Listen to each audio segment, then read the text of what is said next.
Bienvenidos, almas católicas. ¿Te has preguntado si podemos juzgar a nuestro prójimo? ¿Es lícito hacer eso? Vamos a revisar el Santo Evangelio. Continuación del Santo Evangelio según San Lucas. Gloria a ti, Señor. No juzguéis y no seréis juzgados. No condenéis y no seréis condenados.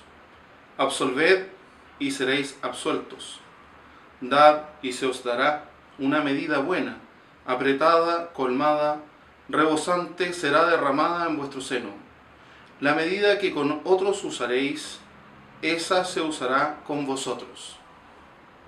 Luego, en el versículo 41 dice el Evangelio de San Lucas: ¿Por qué ves la paja en el ojo de tu hermano y no adviertes la viga en el tuyo? ¿O cómo puedes decir a tu hermano, déjame quitarte la paja que tienes en el ojo, cuando tú no ves la viga que hay en el tuyo?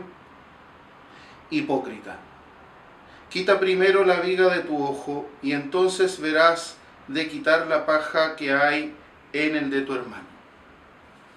Alabanza a ti, oh Cristo.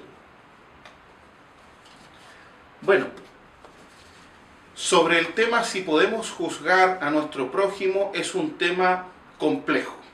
Se requiere mucho criterio y entendimiento de lo que nos enseña el Santo Evangelio y también de lo que nos dicen los santos de la Iglesia. Tengo algunos apuntes de las palabras de los santos de la Iglesia. Por ejemplo, Santo Tomás de Aquino dice: basándose en las Escrituras como Mateo, no juzguéis para que no seáis juzgados, enseña que no debemos juzgar temerariamente ni con malicia, especialmente las intenciones internas, porque solo Dios conoce el corazón y el final de la vida.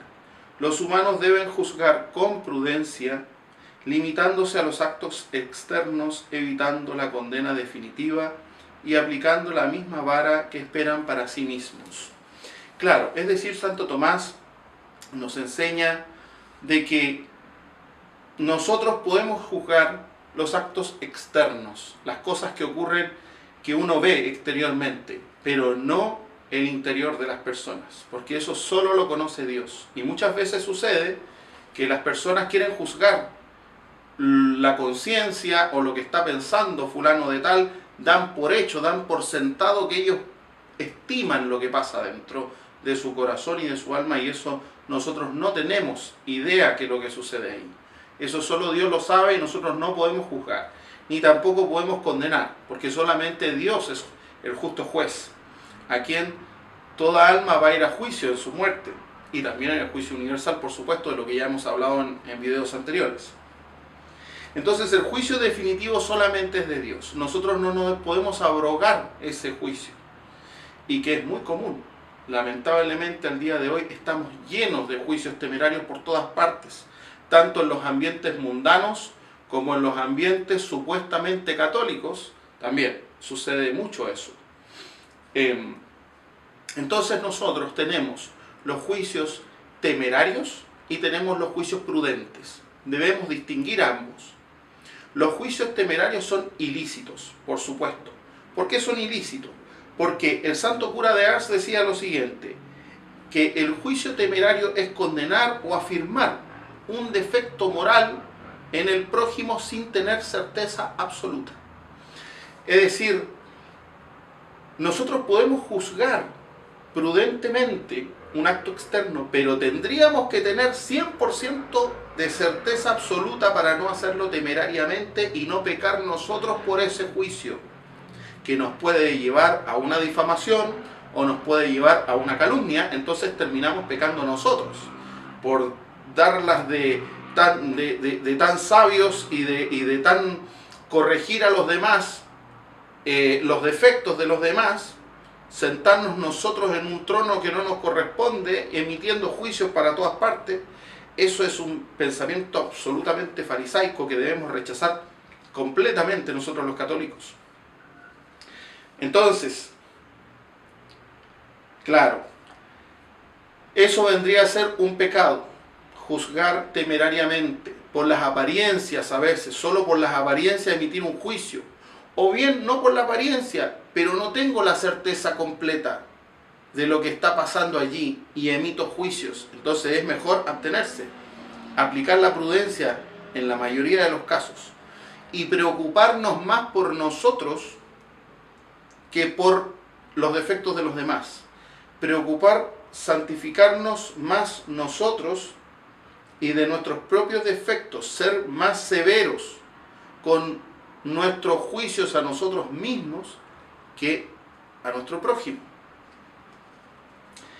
Por otra parte tenemos el juicio prudente, que es el lícito. Bueno, es el que juzga los actos externos, como dijimos recién, y con un criterio justo, que discierne siempre en base al bien y en base a la verdad. Eso es lo que debe establecer el criterio cristiano nuestro. Nosotros podemos juzgar, pero debemos juzgar siempre con la verdad.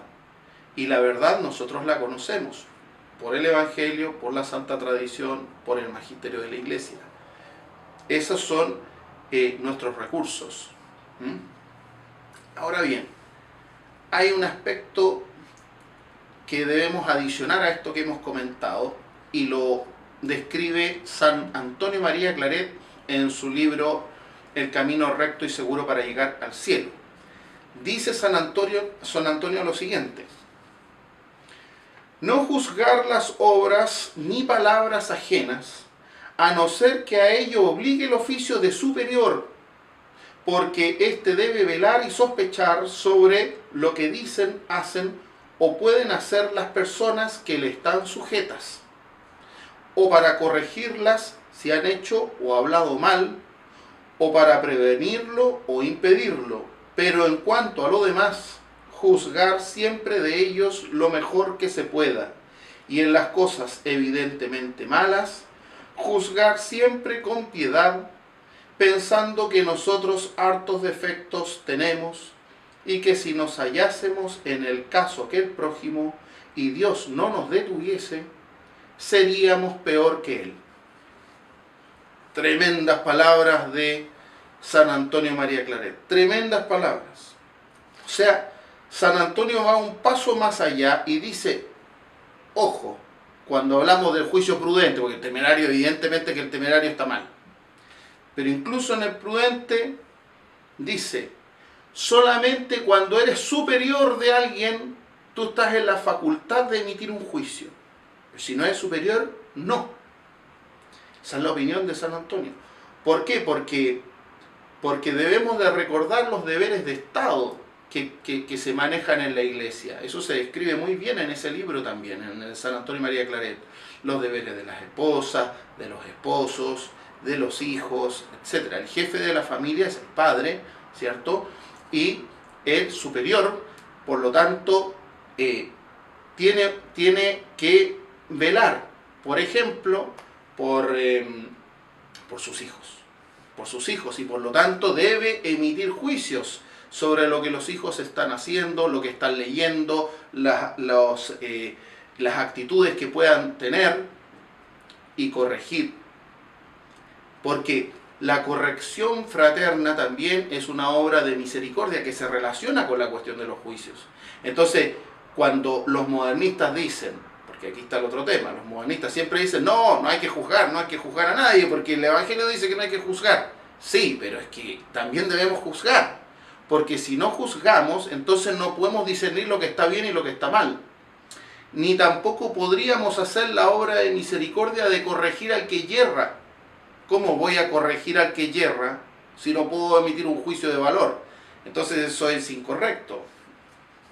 Por eso que el criterio aquí es muy importante. San Antonio María Claret entonces dice que solo puede juzgar el que es superior, pero si no eres superior de alguien, entonces juzga siempre desde el lado del bien.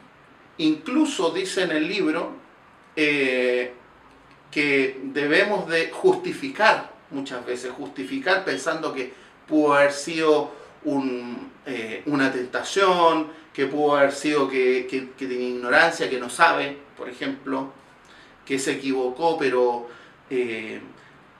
se le justifica que fue sin malicia lo que hizo esa persona.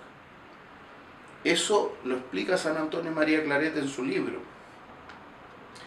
La enseñanza del santo cura de Ars dice: no juzgar se centra en que juzgar al prójimo es un pecado nacido del orgullo, la envidia y los celos, que nos roba la caridad y nos pone en el lugar de Dios. Muy peligroso eso. Quien es el único juez, dice el santo cura de Ars. Entonces, veamos lo que dice San Bernardo Claraval. Dice: aunque vierais algo malo, no juzguéis al instante a vuestro prójimo, sino más bien excusadle en vuestro interior. Excusad la intención, si no podéis excusar la acción. Pensad que lo habrá hecho por ignorancia, o por sorpresa, o por desgracia. Si la cosa es tan clara que no podéis disimularla, aún entonces procurad creerlo así, y decid para vuestros adentros: la tentación habrá sido muy fuerte. Increíble cómo piensan los santos. No es tan fácil de llegar y empezar a despotricar juicios para allá y para acá. Aunque veamos la evidencia del mal en una persona, debemos tener compasión de esa persona, o corregirle en lo secreto, ¿cierto? Llamarla a un lado, no ridiculizar a la persona con su error, y corregir desde la caridad, con piedad. Muy importante.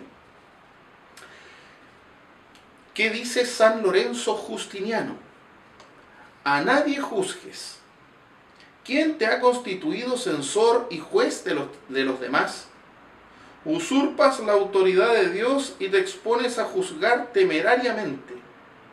Los hombres, dice la Sagrada Escritura, no ven más que las apariencias. Dios solo ve el fondo del corazón. Piensa que los demás valen más que tú. Nunca podrás juzgar en demasía favorablemente sus acciones. Este hombre que miras como a pecador, ¿acaso sea un gran santo?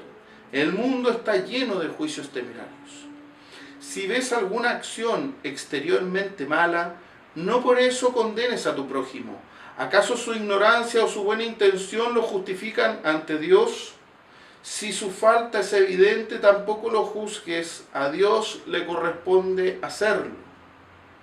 Cuando se cometa alguna falta en tu presencia, o se hable de las faltas de los demás, mira si no eres culpable de los mismos pecados. Considera su fealdad para concebir un saludable horror de ellos. Humíllate, agradece a Dios de que te haya concedido la gracia de no caer en el mismo desorden. Ten compasión de tu hermano. Ruega a Dios por él. ¿Quién eres tú que juzgas tan injustamente, tan audazmente, tan abiertamente al servidor ajeno? Entra en ti mismo, examínate, júzgate. O sea, volvemos a lo mismo. San Lorenzo Justiniano ponía el foco en uno mismo, en la severidad con uno mismo, porque nosotros estamos llenos de faltas, de errores, de pecados, que nos falta más examen de conciencia para la severidad de nuestros propios juicios, que para estar tan preocupados y trabajando tanto enjuiciando a los demás. Es un gran tema. Sin embargo, por otro lado, por eso es que aquí el criterio es muy importante, por otro lado, los impíos y los modernistas dicen: no hay que juzgar nunca a nadie. Eso es un error. Por lo que decíamos recién, nosotros, si no podemos juzgar a nadie nunca, entonces no podemos discernir lo bueno de lo malo. ni las personas buenas de las personas malas, porque sí existen personas buenas y personas malas. Eso de diferenciar el acto bueno con de la persona o el acto malo del pecado de la persona es una cuestión que viene de Gandhi, no es católico. Entonces, la persona que tiene malicia es una persona que es malvada, que pertenece al mal y que es muy probable que va a ser uno de los réprobos. No sabemos nosotros, pero sí podemos intuir muchas veces. Y esto es muy importante. ¿Por qué? Porque esto va a servir para seleccionar nuestras amistades. Nosotros debemos seleccionar nuestras amistades y no podemos juntarnos con los mundanos, con los impíos, con los blasfemos. Entonces, ciertamente, por ejemplo,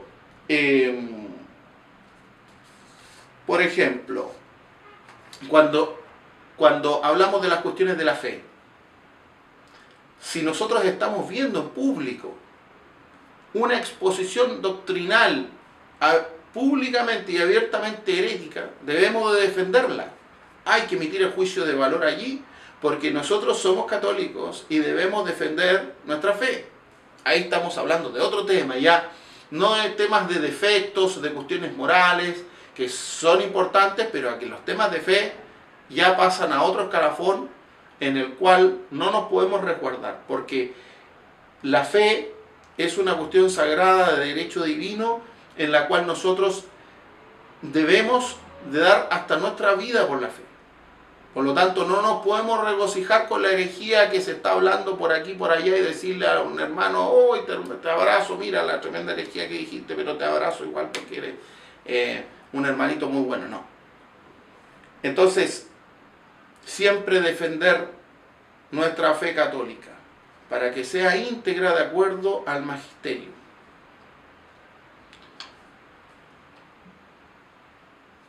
Guardaos de los falsos profetas, que vienen a vosotros con disfraces de ovejas, pero por dentro son lobos rapaces. Por sus frutos los conoceréis. ¿Acaso se recogen uvas de los espinos o higos de los abrojos? Así todo árbol bueno da frutos buenos, pero el árbol malo da frutos malos. Un árbol bueno no puede producir frutos malos, ni un árbol malo producir frutos buenos. Todo árbol que no dé buen fruto es cortado y arrojado al fuego. Así que por sus frutos los reconoceréis. Y hoy en día los vemos. Hemos visto los frutos de Roma, por ejemplo, la Pachamama, en los jardines del Vaticano. ¿Cuánta herejía se ha desparramado al pueblo fiel que por ignorancia muchas veces se mantiene allí? Eso, allí es donde nosotros debemos aplicar juicios que no son temerarios, son juicios con prudencia y juicios que están basados en la verdad, porque la verdad es el fundamento para emitir nuestros juicios, no es otra cosa, no es algo superfluo, un engaño, un autoengaño, es la verdad revelada. Eso es lo que me dice a mí lo que está bien y lo que está mal. Si es que la Iglesia siempre ha enseñado que María Santísima es corredentora y medianera universal de todas las gracias, entonces después viene el prevost y firma un documento diciendo que es imprudente, que en realidad no, eso corredentora, mejor abstengámonos de decir eso, porque, no sé, le puede caer mal a los protestantes. Bueno, debemos emitir un juicio sobre eso, porque atañen a cosas de nuestra fe, absolutamente. Dios nos dio inteligencia precisamente para eso, para poder discernir, para escoger bien las amistades, para saber quién está hablando con la verdad y quién no. Mirad que yo os envío como ovejas en medio de lobos. Por eso sed sagaces como las serpientes y sencillos como las palomas.